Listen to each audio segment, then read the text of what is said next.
Bismillahirrahmanirrahim. Hari ini kita akan belajar tentang kebesaran Allah Subhanahu wa taala. Kurang lebih judulnya Allah itu maha baik banget. Ada banyak orang bahkan mungkin kita ngerasa bahwa kita itu kurang beruntung dibandingkan orang lain. Ngerasa bahwa kayaknya Allah nggak adil sama kita. Karena kita melihat orang lain mendapatkan banyak nikmat, sedangkan kita enggak. Kita ngerasa kayak orang yang paling dicurangin dalam hidup oleh Allah Subhanahu wa taala. Kita ngerasa kayaknya orang yang paling sengsara di antara semua manusia. Ketika kita membandingkan hidup kita dengan hidup orang lain. Kalau kita pernah ngerasa kayak gitu, gara-gara kita sedang diuji oleh Allah dengan satu masalah, pasti kita berarti belum mengenal Allah Subhanahu wa taala. Ada orang yang diuji mungkin dengan ujian fisik. Dan kadang-kadang itu bukan ujian sebetulnya. Dia aja yang tidak mampu bersyukur atas nikmat fisik yang Allah berikan. Dia ngerasa warna kulitnya adalah ujian. Kayak saya gitu. Alhamdulillah ini mah bukan hitam, eksotis. Ada orang yang ngerasa jenis rambutnya adalah ujian. Ada orang yang ngerasa tinggi badannya adalah ujian. Ada orang yang ngerasa bentuk hidungnya adalah ujian. Ada orang yang ngerasa gemuk dan kurusnya adalah ujian. Ada orang yang bahkan ngerasa nasab keturunan adalah ujian. Sehingga bagi dia menjadi orang yang paling tidak beruntung karena diberikan fisik yang menurut dia tidak ideal. Ini pasti orang gak kenal Allah Subhanahu wa taala. Kalau dia kenal Allah Subhanahu wa taala, maka dia akan melihat sebaliknya. Kalau dia kenal Allah Subhanahu wa taala, alih-alih dia mengeluhkan nikmat, justru dia makin bersyukur kepada Allah. Ada juga orang yang merasa dirinya paling menderita karena melihat dirinya orang yang paling tidak beruntung dalam urusan harta. Dia menilai orang lain lebih beruntung karena gajinya lebih besar, karena diberikan nafkah oleh suaminya lebih banyak, karena kendaraannya lebih baik, karena rumahnya lebih luas, karena tempat kerjanya itu lebih bergengsi, karena titel dan gelar-gelarnya itu lebih tinggi, sehingga dia merasa karena hartanya terbatas menjadi orang yang paling sengsara di muka bumi. Ini juga orang yang gak kenal sama Allah. Atau ada juga yang ngerasa dirinya tuh paling menderita karena masih jomblo. Dia cemburu kepada temannya yang nikah. Bahkan dia cemburu kepada temannya yang baru putus. Lo masih mending ngerasain gimana putus. Dah gua jadi juga gak pernah katanya. Jadian juga gak pernah, apalagi putus. Ada banyak banget hal yang dikeluhkan oleh manusia untuk dia ngerasa pantas menyebut dirinya itu sebagai orang yang paling sengsara. Ada banyak hal yang dianggap oleh manusia itu pantas dikeluhin kepada Allah Subhanahu wa taala, karena memang dia ngerasa dicurangin oleh Allah Subhanahu wa taala. Dan hari ini kita pengen belajar bagaimana merubah keluhan-keluhan, yaitu Abu Ubaidah bin Jarrah kekuasaan sebagai gubernur di Syam, Suriah. Sehingga suatu hari ketika dia sedang memantau keadaan rakyatnya, lagi belusukan, keliling-keliling gitu, Abu Ubaidah pernah melewati suatu hutan yang tidak ada penduduk tinggal di sana. Tiba-tiba Abu Ubaidah bin Jarrah menemukan sebuah gubuk kecil di tengah hutan.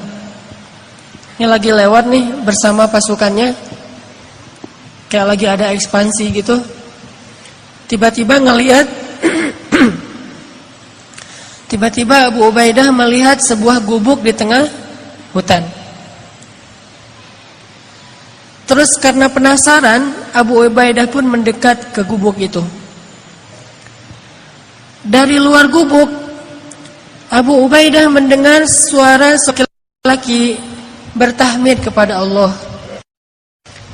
Dari luar kedengaran ada seorang laki-laki bertahmid kepada Allah.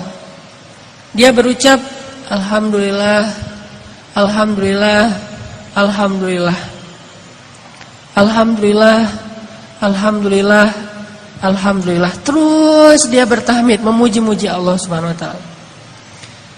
Sehingga akhirnya Abu Ubaidah menjadi kepo. Mulailah Abu Ubaidah stalking, ngepoin, ini siapa nih yang punya akun? Kok postingannya itu positif terus gitu? Postingannya itu memuji-muji Allah. Allah maha baik, Allah baik banget, Allah luar biasa, Allah keren, Allah apa, terus memuji-muji Allah Subhanahu wa taala. Terus begitu. Sampai akhirnya Abu Ubaidah penasaran, maka Abu Ubaidah pun memberi salam, minta izin supaya dibolehkan masuk ke dalam rumah. Assalamualaikum. Waalaikumsalam. Boleh saya masuk? Adkhul, kata Abu Ubaidah. Silakan, silakan. Akhirnya Abu Ubaidah pun masuk ke dalam rumah itu. Sementara prajurit-prajuritnya menunggu di luar. Ketika Abu Ubaidah masuk ke dalam rumah, Abu Ubaidah merasa heran karena dia melihat di dalam rumah itu hanya ada seorang kakek-kakek yang terbaring di atas tanah, gak punya kasur, bahkan gak punya tikar, gak punya bantal, benar-benar terbaring di atas tanah. Dan rumahnya kosong, tidak ada perabotan apapun. Gak ada tempat tidur, gak ada lemari, gak ada dapur. Ya satu ruangan gubuk itu aja. Dan dia melihat seorang kakek-kakek terbaring sedang memuji-muji Allah Subhanahu wa taala. Ketika Abu Ubaidah mendekat kepada kakek ini, ternyata Abu Ubaidah baru ngeh kakek ini adalah seorang tunanetra, tidak bisa melihat. Lalu dia melihat kaki kakek ini dalam keadaan lumpuh, tidak bergerak. Usianya sudah sangat tua, matanya buta, tubuhnya lumpuh. Yang bergerak dari tubuhnya cuma bibir saja, sambil berucap Alhamdulillah, Alhamdulillah, Alhamdulillah. Abu Ubaidah pun duduk di sisi kakek ini. Kemudian Abu Ubaidah bertanya, Ya Abdullah, ya Syekh, kek, dengan siapa kakek tinggal di sini? Kakek itu menjawab, saya tinggal di sini dengan anak saya. Tadinya saya punya keluarga besar. Saya punya istri, punya beberapa orang anak. Tapi istri saya sudah meninggal, anak-anak saya sudah meninggal, cuma tinggal satu orang. Terus kakek kenapa tidur di sini? Kata kakek itu, saya lumpuh dan saya tidak bisa melihat. Tapi Allah maha baik, kata kakek ini. Abu Ubaidah makin penasaran. Orang miskin, sebatang kara, lumpuh, udah tua, gak bisa ngelihat, gak punya siapa-siapa kecuali anaknya satu-satunya. Abu Ubaidah bertanya, "Kek, saya dengar dari tadi kakek itu terus memuji Allah.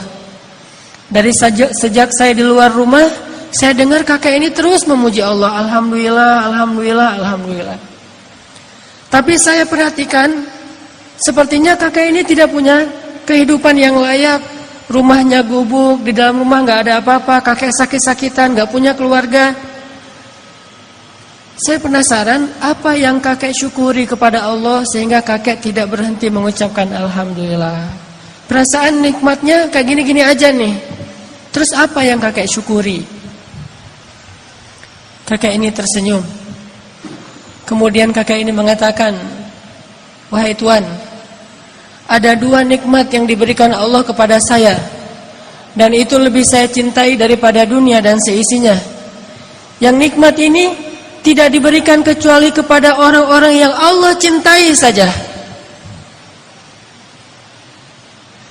Ada 2 nikmat yang diberikan Allah kepada saya, yang nikmat ini khusus hanya diberikan oleh Allah kepada hamba-hamba yang Allah cintai.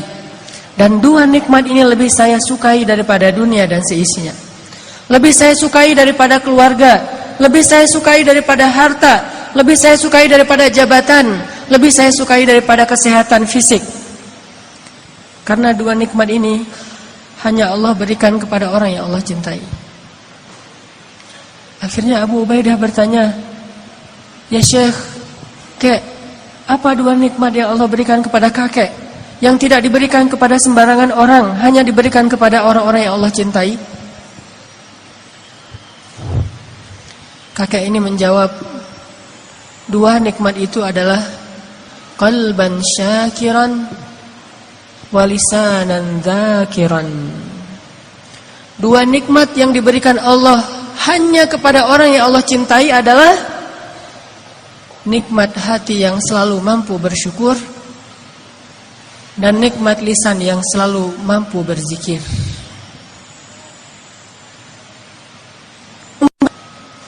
Bukankah kita banyak melihat orang kafir yang sehat walafiat? Bukankah kita banyak melihat orang kafir yang keliling dunia, sukses secara bisnis? Produk-produknya ada di seluruh dunia. Bukankah kita melihat orang kafir itu sukses dalam karir-karirnya? Allah berikan nikmat itu kepada orang mukmin dan kepada yang tidak mukmin sekalipun. Karena nikmat itu nikmat murah, Allah berikan kepada siapa saja. Sehingga itu bukan ciri bahwa seseorang itu dicintai oleh Allah. Sehingga kita menilai diri kita menjadi orang yang kurang beruntung karena kita tidak diberikan nikmat yang Allah berikan kepada orang kafir. Sehingga kita menjadi orang yang kurang beruntung karena harta kita sedikit, dan orang kafir lebih beruntung karena hartanya berlimpah. Makanya saya bilang di awal, pasti dia gak kenal Allah subhanahu wa ta'ala. Dia gak ngerti Allah subhanahu wa ta'ala. Seandainya dia mengerti, maka dia akan bersyukur kepada Allah dan tidak akan berhenti untuk memuji Allah subhanahu wa ta'ala. Yaitu nikmat qalban syakiran. Kalau hati kita mulai merasa tidak puas dengan nikmat Allah subhanahu wa ta'ala, kalau hati kita mulai mengeluh terhadap ketentuan Allah subhanahu wa ta'ala, saat itulah kita harusnya banyak-banyak minta ampun kepada Allah. Allah memberikan hidup kita dengan fasilitas yang banyak, tapi kalau Allah cabut nikmat qalban syakiran, dia akan jadi orang yang sengsara. Allah kasih harta yang banyak, Allah kasih qalban syakiran, hati mengeluh karena dia tidak diberikan qalban syakiran, walaupun diberikan semua nikmat dunia. Makanya kakek ini mengatakan, saya mendapatkan 2 nikmat yang Allah tidak berikan kepada siapapun kecuali kepada kekasihnya, yaitu nikmat qalban syakiran. Saya selalu bersyukur, saya selalu merasa bahagia, saya selalu merasa cukup. Walisanan dzakiran, dan lisan saya dibimbing dengan hati yang bersyukur itu untuk selalu berzikir, memuji Allah Subhanahu wa taala. Sedangkan hati yang tidak bersyukur akan membimbing lisannya untuk mengeluh, akan membimbing lisannya untuk mengutuk, akan membimbing lisannya untuk menyalahkan diri sendiri ataupun orang lain.